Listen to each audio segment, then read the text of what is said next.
Flames lit the dark sky like a warning. Everyone had evacuated except the old mare. She stood at the edge of the burning barn, smoke curling through her mane, refusing to budge. No one knew why she wouldn't leave, not until they heard the faintest sound, coming from under the floorboards. It had all happened so quickly. The lightning struck around midnight, splitting an old oak near the eastern fence of Willow Glen Farm. Within minutes, the dry August wind carried sparks straight into the hay barn, and from there, fire consumed everything in its path. Fire crews arrived within 10 minutes, but for a rural district with limited resources, that wasn't fast enough. Evacuation was immediate. Horses were released from the paddocks, and stable doors were flung open. Workers shouted names over the crackle of flames, and emergency vehicles painted the pasture in red and blue flashes.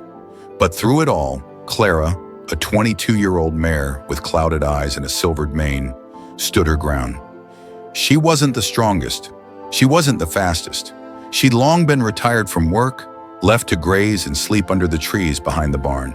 But tonight, she stood statue still at the smoking barn door, unmoved by chaos. "Get her out of there," a firefighter yelled.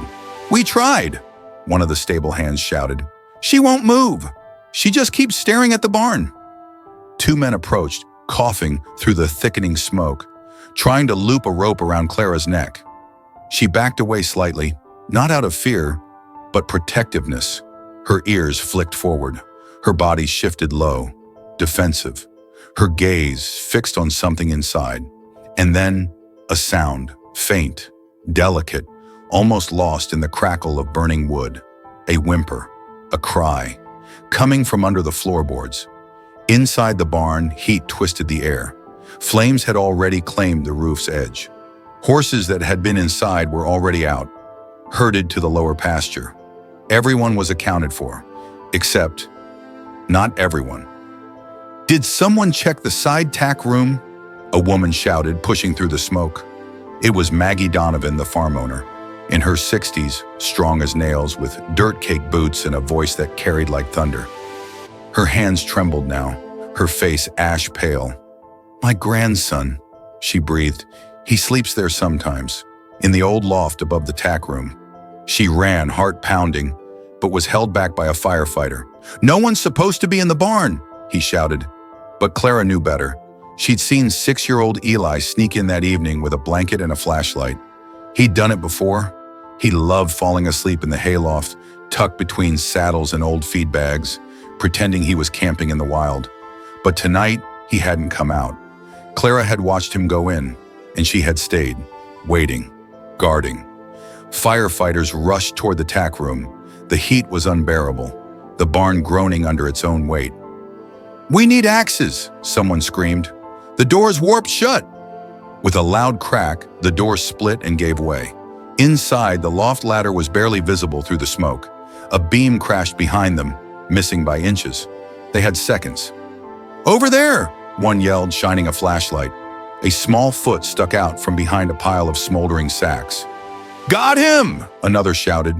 Two hands reached into the smoke and pulled the boy free. He was coughing, barely conscious, but alive. Clara had not moved. When the firefighter emerged carrying the soot-covered boy in his arms, Clara let out a long, low exhale and stepped aside. It was as if she had waited for confirmation before finally backing away from the burning structure. The firefighters paused. One reached out slowly and touched Clara's muzzle. She didn't flinch. "She knew," he whispered. "She didn't leave because she knew." The words lingered in the smoky air, spoken with reverence by a firefighter who had seen more than his fair share of destruction. But nothing like this. Around him, the others fell silent. Even the radios seemed to quiet. Something had passed between the people and the mare, something unspoken, but deeply understood. Clara stood a moment longer, her body trembling slightly, legs unsteady. Her coat, once a smooth chestnut, was now dusted in ash. Her breath came in raspy, shallow waves, but her eyes remained fixed on Eli. And then she moved, not away from the barn, but toward the boy. Eli was sitting now on a stretcher, oxygen mask held gently to his face by a medic. His eyes were still adjusting to the light, red rimmed from smoke, But when Clara came close, he reached out weakly. She lowered her head. The boy's soot-smudged hand touched the side of her face, and the mare leaned into him with a softness that made even the hardest men there wipe at their eyes. "She stayed for me," Eli whispered, voice muffled by the mask. And everyone knew he was right. The next minutes passed in reverent silence. The rescue team continued their work, checking equipment, dousing the remaining embers. But all eyes kept drifting back to the child and the horse. Maggie knelt beside them both. Her hands shook as she stroked Clara's shoulder. "You old fool," she murmured, a trembling smile on her lips. "You always did know better than the rest of us." The vet was called, not for an emergency, but for caution. Clara had inhaled heavy smoke, and her age left her vulnerable. But when the vet arrived and examined her, he paused. "She should be down," he said, glancing at Maggie. "Her vitals are weak. She's holding on through sheer will." Clara refused to lie down. Instead, she stood there beside Eli until the ambulance left. She followed it to the end of the driveway, walking slow, limping, her body swaying with fatigue. When the vehicle disappeared over the hill, she stopped, and then she turned back toward the barn. What remained of it was smoldering black timber and charred rubble. But to Clara, it was sacred ground.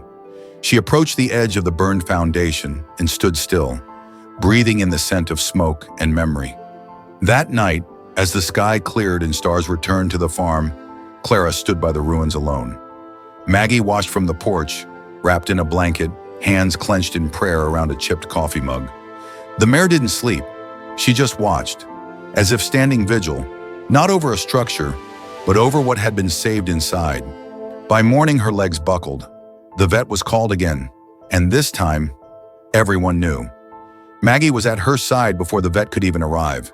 She dropped to her knees in the dewy grass, barely feeling the cold seep through her jeans. Clara lay on her side now, her breathing shallow and spaced, each rise of her chest a battle between the will to stay and the weight of what she'd carried through the night.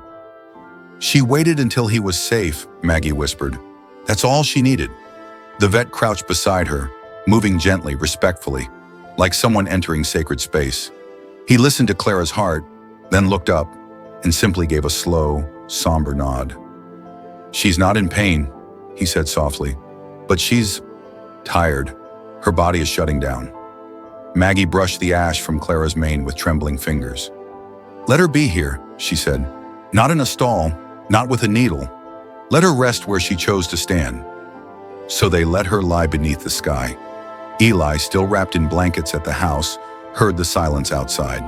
He pulled away from the nurse, checking his pulse, and stood, barefoot, stepping onto the porch. He could barely see across the pasture, but he knew where she was. He didn't ask permission, he just walked. Each step left a small print in the damp grass. When he reached her side, he didn't cry. He didn't speak. He just knelt and rested his forehead against her neck. "She's waiting for you," Maggie said, voice breaking, and that was when it happened. Clara, eyes nearly closed, gave a deep, steady exhale. Then slowly she lifted her head, just slightly, just enough. She turned it toward Eli and touched her muzzle to his arm one last time. Then she let go. The moment she passed, the wind shifted. The trees at the edge of the field swayed gently, though the air had been still moments before. A single hawk circled high overhead, calling once, a sound that broke the morning silence. No one spoke. The fire had taken buildings. It had blackened walls and splintered beams. But what Clara had saved, the boy, the bond, the story, burned brighter and lasted longer. The vet stood back. "This," he said, voice hushed, "is not something we see. Horses don't do this. Not like this." "She wasn't just a horse," Maggie replied. "She was family." They buried Clara just beyond the barn, near the old sycamore where she used to nap in the shade during summer. Her halter, scorched but intact, was placed beside her. On the wood of her simple grave marker, Eli carved the words himself with a pocket knife Maggie's husband had once given him. She didn't run, she remembered. It wasn't just a tribute carved into wood, it was the truth everyone felt but couldn't quite explain. In the days that followed Clara's passing, something shifted at Willow Glen. The pastures were quieter. The birds seemed slower to sing in the morning.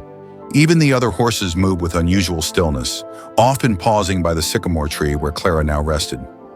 Eli visited her grave every morning before school.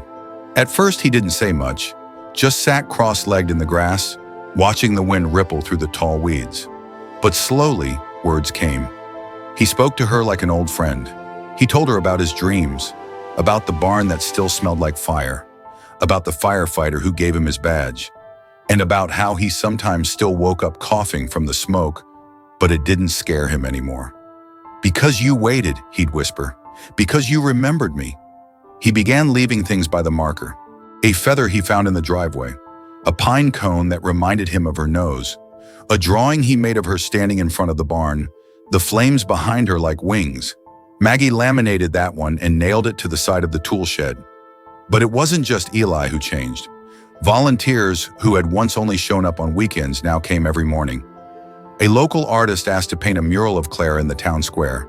The mayor, normally indifferent to farm matters, donated new roofing for the barn. And the fire chief? He returned with his teenage daughter and walked the field in silence. When they reached the sycamore, he knelt and said nothing for a long time. Then with rough hands, he planted a small rose bush at the base of Clara's grave.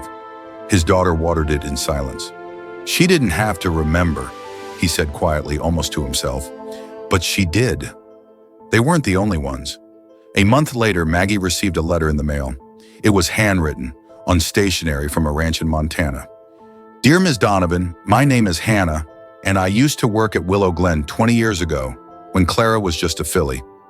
I was only 17 back then, sent to your farm for a summer work program. I had just lost my brother to a house fire and barely spoke to anyone. But Clara, she would follow me every day, nudge me when I sat alone, let me braid her mane when I couldn't sleep. She saved me. When I read what she did for your grandson, I broke down. She didn't just remember him, she remembered all of us." Maggie wept over that letter. She didn't wipe the tears. Instead, she folded it carefully and placed it inside a glass jar beside Clara's marker. Soon, more letters came, dozens, then hundreds. Stories from across the country, people who had met Clara, ridden her, brushed her, sat beside her in silence on hard days and found unexpected peace. She always waited. She looked right into you, like she already knew what you needed. She remembered my birthday before I did. There was something about her, something that went deeper than instinct or training, something timeless. That was the phrase Maggie found herself repeating, quietly, aloud, like a prayer, when no one else was around. She didn't fully understand what made Clara different, but she knew it wasn't just loyalty or memory. It was legacy, something left behind not in flesh and bone, but in feeling, in how people moved a little slower near her grave, in how they lowered their voices when talking about her, in how Eli's eyes changed, not sad but wiser, steadier. Autumn came early that year. The wind that rushed over Willow Glen no longer carried the scent of smoke. Instead, it brought cool air and fallen leaves, and with them, an idea. Eli had stopped sleeping in the barn after the fire, but one October afternoon he asked Maggie if he could go back, not to sleep, just to sit. She hesitated, but something in his face told her he needed this. She followed from a distance, standing by the gate as he stepped into the rebuilt structure. The beams were new, the roof solid, the floorboards replaced, but the air still carried something soft and heavy, like memory. Eli walked to the tack room. There, under the window where light cut through like a curtain, he placed something on the floor, a single horseshoe. Not any horseshoe, Clara's, cleaned, polished, its curve still holding the faintest trace of her step. He sat beside it, legs crossed, and stared at it for a long time. Then he spoke. "I don't remember the fire," he said aloud, though no one was there. "Not really. I remember heat and red and the sound of something crashing, but I remember your breathing. I remember the way it slowed when I got quiet." He reached into his pocket and pulled out a folded sheet of notebook paper. On it, a drawing of Clara, but not in fire this time, in light. Standing in the field, head lifted toward the sky, he placed it next to the horseshoe. "You didn't just wait for me," he whispered. "You taught me how to wait, how to listen. That winter, Eli started working with the newer horses, calming the young ones, leading the nervous ones. He didn't shout or tug. He moved with the kind of stillness Clara once carried in her eyes. By spring, he had a reputation in the county. That boy with the quiet hands. One day, a trainer from a rescue center came to visit. They had a traumatized mare that refused to be touched. Bit, kicked, reared at anyone who came close. She was abandoned in a barn fire, the trainer said, shaking her head. No one can get near her. Maggie didn't even hesitate. You need to meet Eli. They brought the mare to Willow Glen. She was wild-eyed, thin, untrusting. Eli said nothing when he first saw her. He didn't try to pet her, didn't reach for a rope. He just sat in the straw outside her stall and waited. An hour passed, then two. On the third day, the mare stepped forward, lowered her head, and sniffed his knee. Eli didn't move, but he smiled. That night, under the stars, Maggie stood by the fence, arms folded, heart full. She remembered, she whispered again. But this time, she wasn't just talking about Clara. She was talking about him, because something in Eli had changed. Not in loud, obvious ways, but in the quiet, enduring kind. The kind that showed up when no one was watching. The kind that reminded everyone of the old mare who once stood guard over a burning barn. He didn't call it healing, didn't think of it as bravery. To him, it was just remembering, doing what had been done for him. When word spread about the boy who waited like the horse, more people came to Willow Glen. Not tourists, not reporters, but the ones who needed silence, the ones who had lost things in fires of their own. Grief, fear, direction. There was a girl named Tess who hadn't spoken since her mother passed. Her uncle brought her to the farm on a whim. She didn't talk to anyone, just stood near the fence, staring at the horses with distant eyes. Eli didn't approach her. He simply brought a stool, set it beside hers, and sat. Day after day, until one morning Tess pointed. That one, she whispered. Eli turned to her. Her name's Lily. From that moment on, Tess came back every week. There was also a veteran named Cole who had returned from war with more scars on the inside than anyone could see. He volunteered to help with the barn repairs, but often froze mid-task. Eyes unfocused, breath short. Eli gave him small jobs. Brushing, walking the calmest gelding, sitting near the foals. No pressure, just presence. One afternoon, Cole reached out and stroked a horse's neck. He didn't say anything, but his hand stopped shaking. It was Maggie who saw what was happening first. She stood on the porch, arms crossed, watching her grandson work his quiet magic. People came broken and left a little less so. And every time she watched, it felt like Clara's shadow moved across the field. That spring, Maggie applied for a grant from the state, the Clara Foundation for Equine-Assisted Recovery. It was approved in 6 weeks. The farm expanded. A small center was built near the pasture. Not a clinic, not a school, just a place to wait, to remember, to heal. Eli didn't want a title, but they gave him one anyway, head of grounded trust relations. He laughed when he first saw it on his name badge. But Maggie saw what no title could explain. This boy, this child who once trembled under collapsed beams and cried into a horse's mane, was now the one others leaned on. The one who waited in the straw beside wild-eyed mares. The one who listened without asking, who healed by presence, not performance. He had become what Clara once was. Not because he had to, but because he remembered.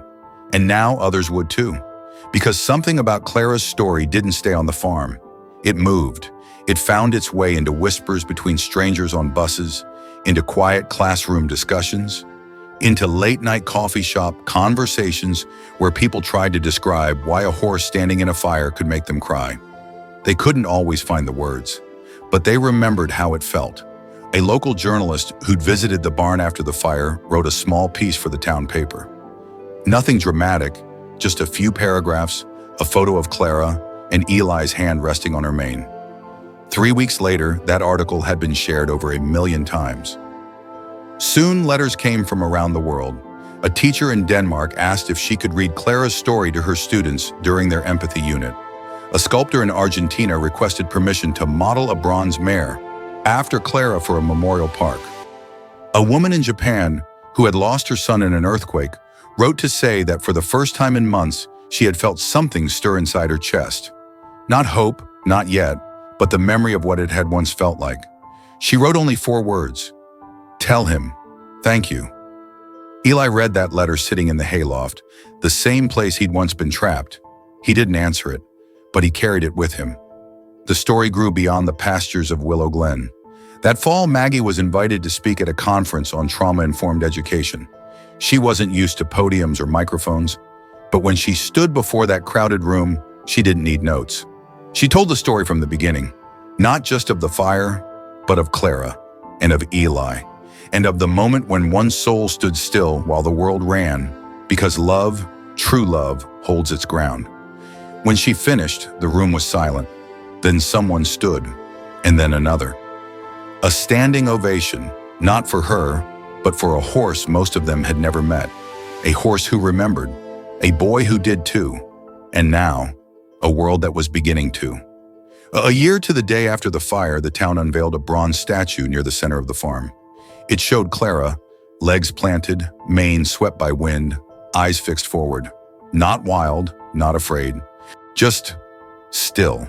And beneath her, a small boy curled up beside her front leg, resting safely in the curve of her chest. Eli helped design the base. It read, "When the world burned, she stayed, in honor of those who remember and those who wait." That day, people gathered from miles around. Some knew the story, some had only heard whispers, but all felt it, deep in that part of the heart that recognizes courage not by volume, but by presence. Maggie watched Eli from the porch. He stood near the statue, head lowered, hand resting on the metal of Clara's shoulder. He wasn't crying, but he didn't need to. The tears had already been shed. Now it was time to grow something from them. Years passed. The fire became a memory, softened by time and retold in school assemblies, community gatherings, and whispered bedtime stories. Eli grew, not just in height or strength, but in depth. By 16, he was mentoring younger volunteers at Willow Glen. By 18, he had offers from universities across the country to study animal psychology, trauma recovery, and behavioral therapy. But Eli never left the farm. He didn't need to chase purpose. He had already found it, beneath smoke and hooves in the stillness of a burned field, in the silent gaze of a horse who didn't run. One summer evening, he stood by Clara's grave as the fireflies began to glow. He carried no flowers, just a journal, weathered and soft, pages filled with scribbled observations, drawings, quotes, and stories of those who had come through the farm and found something they didn't know they'd lost. He opened to the last page and wrote, "You didn't speak, but you told me everything, about how staying can be braver than running, about how memory can hold more than pain, and about how love, the real kind, doesn't need words, just presence." He closed the book. Above him, the stars were quiet and endless, and in the stillness of that moment, he felt something warm press against his side. Not a real touch, but something he remembered, a breath, a shape, a rhythm. He didn't turn around. He didn't need to, because he knew she still waited. If you like the story, share it, for those who stayed and those who were worth staying for.